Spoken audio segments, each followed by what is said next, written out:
اور کئی لوگ چلے بھی گئے ہیں. لیکن کیا اب میرے سے پوچھیں کہ کیا مجھے اس سے کوئی فرق پڑ رہا ہے؟ 150 سے اوپر کیسز کر دیے, قتل کا کیس آخری کر دیا میرے اوپر. مجھے 19 بیلیں لیے میں نے ایک دن میں, یہ دنیا کا ریکارڈ ہے. اس کے بعد 4 گھنٹے نیب میں بیٹھا ہوں. 4 گھنٹے نیب نے میرے سے وہ جو سوال پوچھے, میں چیلنج کرتا ہوں کہ کسی عدالت کے اندر کبھی بھی یہ کیس کی کوئی اہمیت ہو جائے. کوئی کیس ہی نہیں ہے, کیبنٹ کا فیصلہ ہے, ساری کیبنٹ نے فیصلہ کیا. اب یہ دکھانا تھا کہ مجھے اس سے کوئی ذاتی فائدہ ہوا. کیا القاعدہ جو پہلا بن چکی تھی, شروع ہو گئی تھی یونیورسٹی, کیا وہ ایک ٹرسٹ ہے؟ وہاں غریب گھرانوں کے بچوں کو مفت تعلیم مل رہی ہے سیرت نبی پہ اور یہ جو ٹیکنالوجی کے اوپر. وہ ٹرسٹ ہے جس نے شوکت خانم ہے. مجھے اس سے کیا فائدہ ہے؟ 1 روپیہ نہیں دکھا سکتے مجھے کیا فائدہ ہو. نہ ہی ہو, کسی ٹرسٹ سے کسی کو فائدہ نہیں ہو سکتا. ٹرسٹ ڈیڈ میں لکھا ہوا ہے.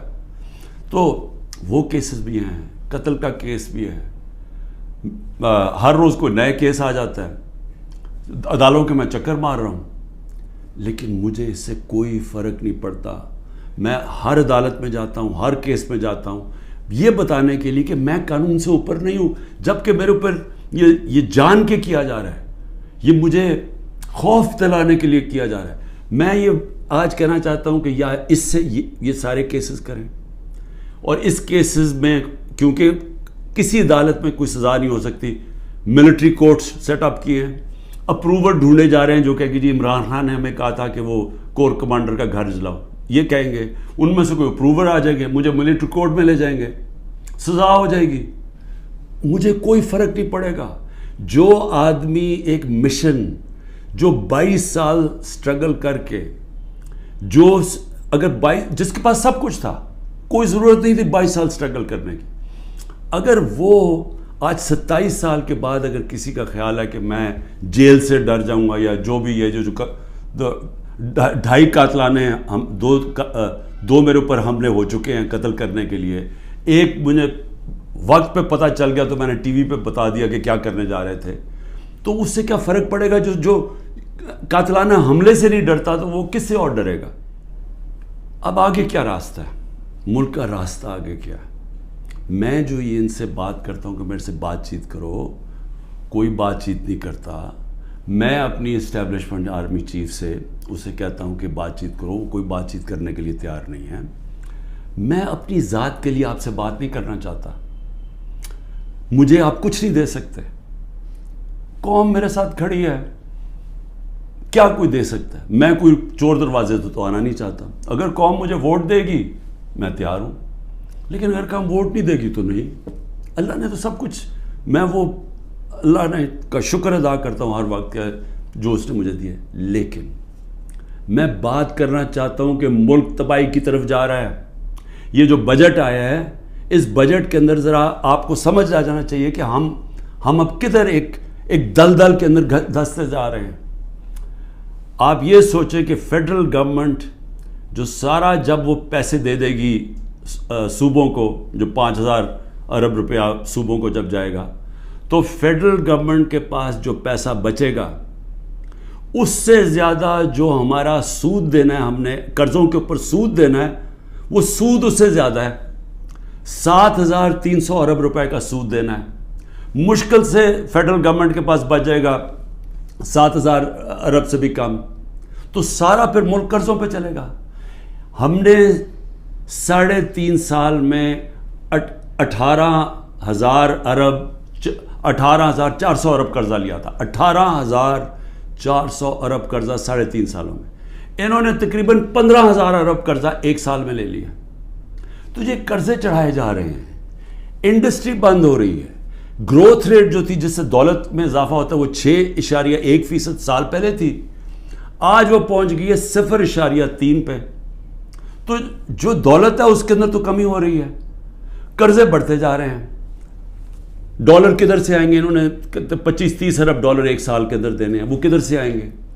تو میں آج اس لیے یہ سوال پوچھ رہا ہوں کہ کوئی تو روڈ میپ ہوگا نا. ابھی تو روڈ میپ یہ ہے کہ کسی نہ کسی طرح عمران خان کو ختم کرو اور اگر P T I Imran Khan سے تو اس کو ختم کرو. تو ابھی تو یہ ون پوائنٹ ایجنڈا, ساری ایجنسیز, سب کچھ, سارے ملک کے ادارے وہ اسی پہ لگے ہوئے ہیں کام کر رہے ہیں. لیکن میں سوال کچھ اور پوچھ رہا ہوں. میں یہ نہیں کہہ رہا کہ کریں, ہم کھڑے ہیں. اس میں سے ایک آپ یہ کرم کر رہے ہیں کہ میرے جو نظریاتی لوگ ہیں وہ نظر آنے شروع ہو گئے ہیں کہ وہ نظریاتی لوگ کون ہیں, اور وہ نظر آنا شروع ہو گئے کہ جو ہمارے ساتھ اور مقصد کے لیے آئے تھے, ان نظریے کے لیے نہیں آئے تھے. تو ایک تو آپ فائدہ کر رہے ہیں کیونکہ صرف نظریاتی پارٹی اب پاکستان کو اس دلدل سے نکال سکتی ہے. پہلے 140 ملکوں میں سے پاکستان 129 تھا رول آف لا میں.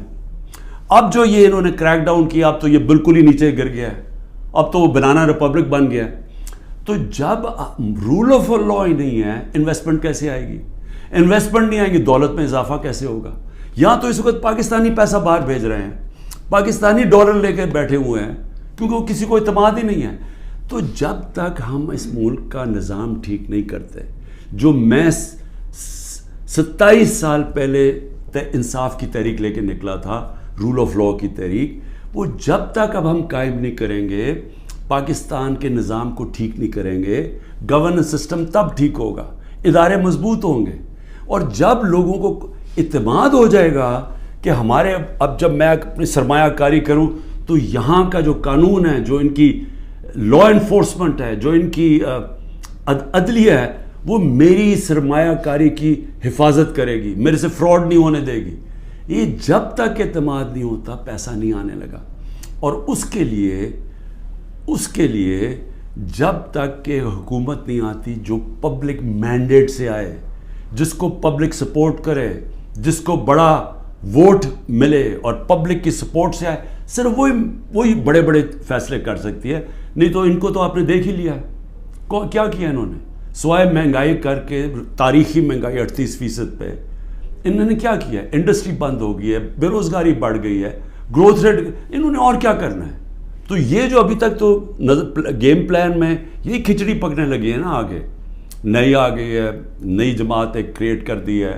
ہم نے بھی اپنے بڑے بڑے اچھے 27 سال پرانے ہم نے لوگ وہاں بھی بھیج دیا ہیں ان کے پاس, اور ضرورت ہے تو حکم کریں ہم اور بھی بھیج دیتے ہیں. لیکن اس سے ملک ٹھیک نہیں ہونے لگا. ملک ٹھیک تب ہوگا جب ایک public mandate, free and fair election کے بعد ایک مضبوط گورنمنٹ آئے گی. اور میں اپنی اسٹیبلشمنٹ کو آج پھر سے کہتا ہوں, نظر ثانی کرے, ملک تباہی کی طرف جا رہا ہے. اور جب یہ تباہی جس طرف جا رہا ہے, اور IMF کی اگلی کنڈیشنز آئیں گی, جس طرح انہوں نے مصر اور سری لنکا میں انہوں نے کنڈیشن لگائی, وہ کیا ہے کہ فوج کا بجٹ کام کرو, دونوں جگہ انہوں نے کہا. تو یہ تو ہم ادھر جا رہے ہیں کہ ہم اپنی سیکیورٹی اینڈ میں کمپرومائز کریں گے. اور اگر وہ سیکیورٹی کمپرومائز ہوگی اس ملک کی, تو ہمارے جو دشمن بیٹھے ہیں وہ ملک توڑنے کے لیے تیار ہیں. تو میں اس لیے آپ کو کہہ رہا ہوں, مجھے کوئی ریلیف نہیں چاہیے, مجھے کوئی آپ کی مدد نہیں چاہیے, میں کوئی کسی مجھے یہ سمجھے کہ یہ جو سارا کچھ ہو رہا ہے انتقامی کارروائی, مجھے چھوڑے میری بہنیں باہر جانے کے لیے نہیں تیار.